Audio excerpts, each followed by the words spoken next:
ユウ、気をつけてね。私、待ってるから。行くぞ、ユウ。アルフさんもお気をつけて。おかわいそうに、アルフちゃんはおまけかい。Mobile Suit Gundam, the side story Blue Destiny 3. This is the end of the Blue Destiny trilogy on the Sega Saturn. Unless, of course, we're counting that weird side story compilation on the PS3 that added a 4th villain chapter, but we're not for what it's worth because that game was not very good. But unlike that compilation which contained a hacked up version of this game is quite excellent. The story picks up right at the end of Blue Destiny 2. Nimbus Sturzen and Yu Kajima have finished their little duel in the Ifrit Custom in Blue Destiny Unit 1, ending in a double KO. Yu is then granted the Blue Destiny Unit 3 to replace it, although it's not very blue. It's just a really modified ground Gundam, even though none of the individual parts of its body look like a ground Gundam. Seriously, compare the two pictures. They look nothing alike. But wait a minute. This is Blue Destiny Unit 3. Now, I'm no mathologist here, but Blue Destiny 1? Blue Destiny 3? I think there might be a thing. Oh my god, Nimbus Sturzen survived and he stole the Blue Destiny 2. Now go chase him. Yeah, and the rest of this game is basically just trying to hunt down the Blue Destiny Unit 2 to try and save the world from a crazy Xeon Ace pilot equipped with one of the most deadly systems known to men at this point, until you know that other guy copies it for that thing that's not the Blue Destiny, the Pale Rider. That looks exactly like the first Blue Destiny. Point is, go shoot some Zakus! And you do that a lot in this game. It's kind of a consistent theme with this series. However, this game features a lot more different enemies. You've got the standard Zakus, you've got Doms, you've got Gelgoogs, you've got Zaku 1s at one point who can only try and shoulder rush you. You've got a wide variety of enemies that actually seem to play completely differently, and that's genuinely fascinating. In fact, they've seemed to update the AI ever so slightly to give them a little bit wider a range of abilities. For example, I cannot for the life of me remember in the previous two games enemies actually being able to defend against your melee attack and then counterattack you.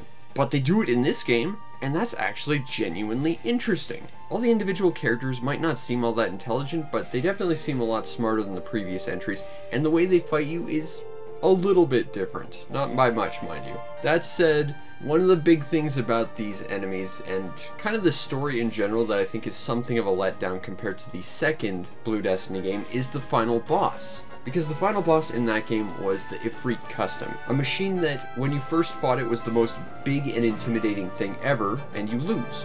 But then you get the Blue Destiny 1, which is this amazing unit that makes you like the pinnacle of all warfare, up until the point where he shows up at the end, and then still proceeds to basically outclass you. In this game, the final boss is the Blue Destiny 2.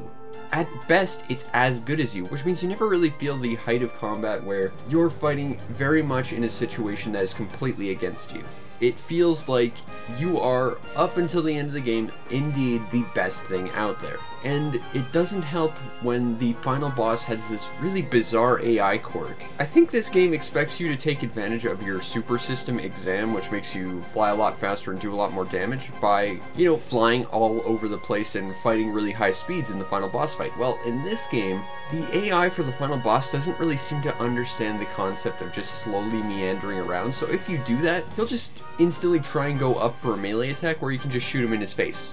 Over and over and over, and then he's dead. Seriously, the final boss AI is weird in this game, and kinda like I said, you are the apex machine in this game, which means you lose a lot of the mobile suit feel from the previous games. Especially the second one where you started out in something so weak but then jumped to something amazing. Because like I said in the previous Blue Destiny game, these games are really good at conveying the difference in power in mobile suits. You know, you fight a Zaku, literally a mobile suit whose name means foot soldier or grunt, and it feels like you're fighting the weakest thing ever. But then once you jump up to the next class of enemy, the Dom, it feels like you are fighting something that is infinitely more powerful. And if you're playing the first game, where you're stuck in a crappy gym, it feels like you're immediately outclassed. That's not in this game because, of course, you're piloting the best thing out there. Up until the secret final boss, but I'll talk about that later. Basically, while it has a lot of the same thematic elements in terms of characters, world building, and mobile suit design and specs, it feels a little bit lost just by virtue of the fact that there's really no going up or down from where you start. You just start best thing in the world. And while I think that's a massive disappointment comparatively to the second game, what is a lot better than the second game is the level selection. Sure, like the previous game, there's only 5 levels, but they're really varied. The first level is your simple destroy all enemies. Okay, no big deal. Then wham, level 2, defense mission. Now, don't get me wrong, these are terrible, especially in these games, but it's different. And then level 3 is where things get really, really magical, because suddenly you're walking around in these tight, narrow, close quarters corridors inside a space colony. And this is a big deal because before this entire series used big, wide open spaces. But now you're stuck in these really close quarters corridors, which changes how you play the game. And you know that little auto-targeting button you've been abusing in this series up to this point? Well, its effectiveness has been reduced in this game, so you can't auto-target things that you haven't immediately seen. You're always checking your corners just to make sure that nothing's just lurking just out of view to shoot you in the back. And I think that's part of the reason why these games are so amazing in first person, and why that weird compilation that was in third person failed. It loses a lot of the tenseness because you can just see significantly more around you, whereas this just feels really eerie, and when you hear an enemy shoot off their guns in the distance, you wonder, oh, do they have a bead on me? Do I not see them? Oh wait, no, that was just them on the other side of the level shooting a wall because I guess they thought they saw me? Okay, the AI isn't the best, but still. Then level 4, not only does it destroy all enemies, but destroy all ground targets. Basically more of the same, but you know, it's a little bit different. And then the final level is a duel with the Blue Destiny 2, which is nowhere near as cool as the Ifrit Custom. I mean, come on, I get it, that thing was the greatest Xeon suit ever designed, but at least make this fight interesting. I mean, I get that it's supposed to be a high-speed climax of combat and stuff, but it's just not that good.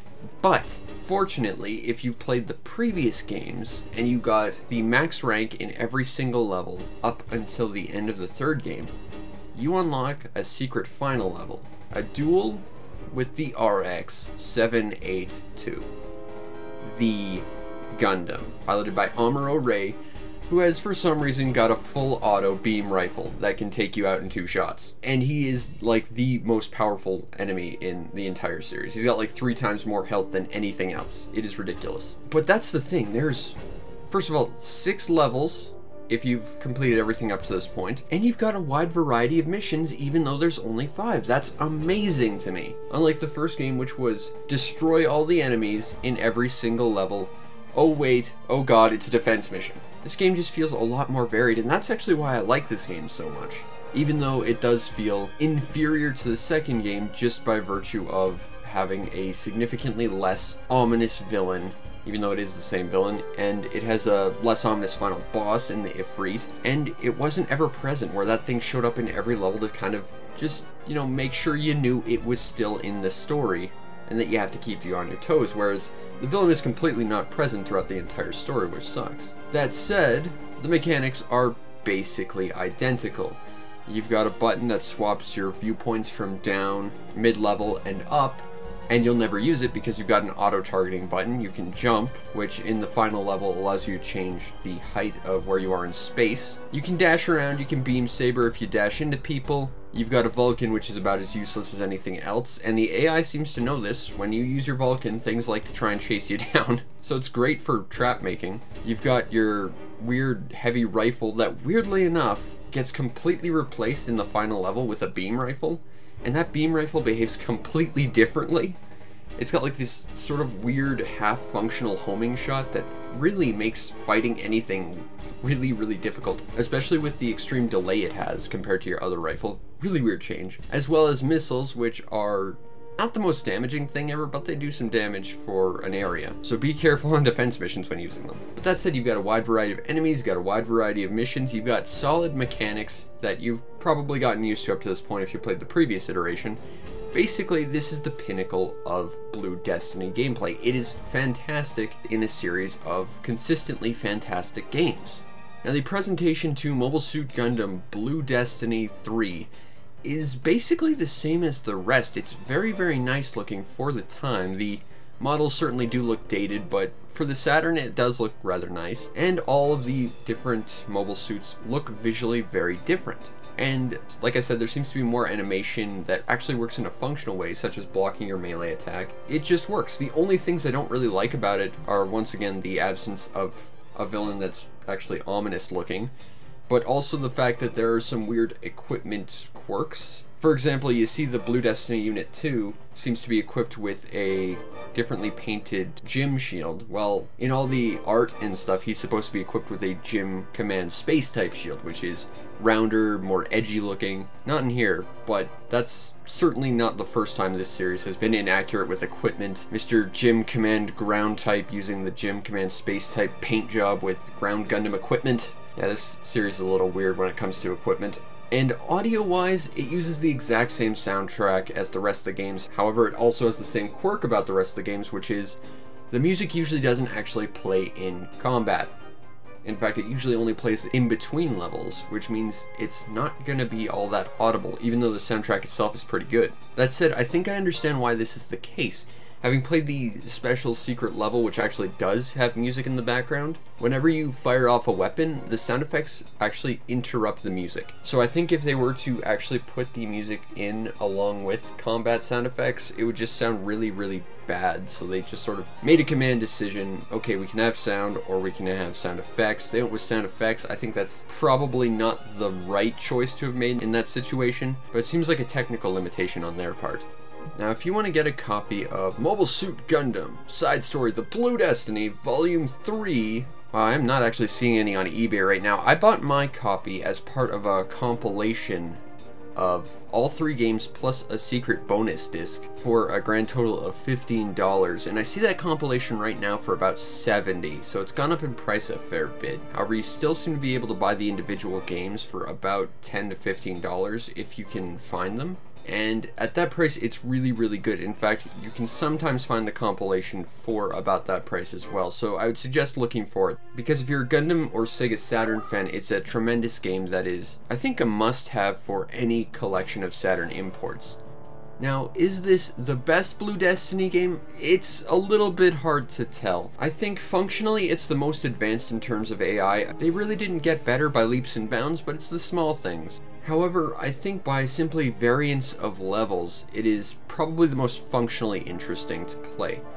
That said, it is missing the awesome final boss of the Blue Destiny 2, which his simple inclusion in that game actually changed up the pacing a little bit, which I think worked to its advantage. I think in terms of simple levels, this one is the best. However, that final boss of the second game makes it very, very close to tied. But I think we can all agree the first game where you're stuck in your crappy gym the entire game was certainly the least fun of this set. But I think that if you have a Saturn and you're into importing, and I mean if you have a Saturn you should try and get the entire set, because there's a lot to get really invested in this series about. I mean, for one thing, they're consistently good, which is really not something you see in a lot of series. They always have at least 1 or 2 really bad games. This one's pretty consistent. The first game's a little underwhelming, but it's still a functionally great game. And if you manage to succeed at the highest rank of every level in all 3 games, you get to fight the original Granddaddy Gundam himself. And I have to say that is probably the most difficult and amazing battle ever. I have trouble imagining anyone being able to beat him. It took me 2 hours of retrying to fight him before I beat him, and I'm honestly very, very proud of that, which is why I'm going to forego my normal ending on a game over to just show my fight with the RX-782. And yes, I used a code for unlimited missiles, but let's face it, he's Amuro Ray, a new type, in the RX-782, armed with a full-auto Zaku Killer beam rifle. He's cheating at life.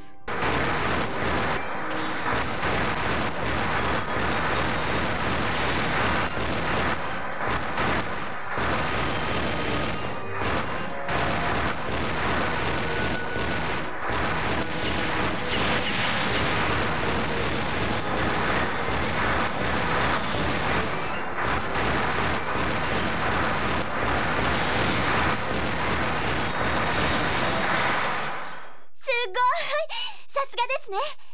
あなたと一緒の舞台でよかった。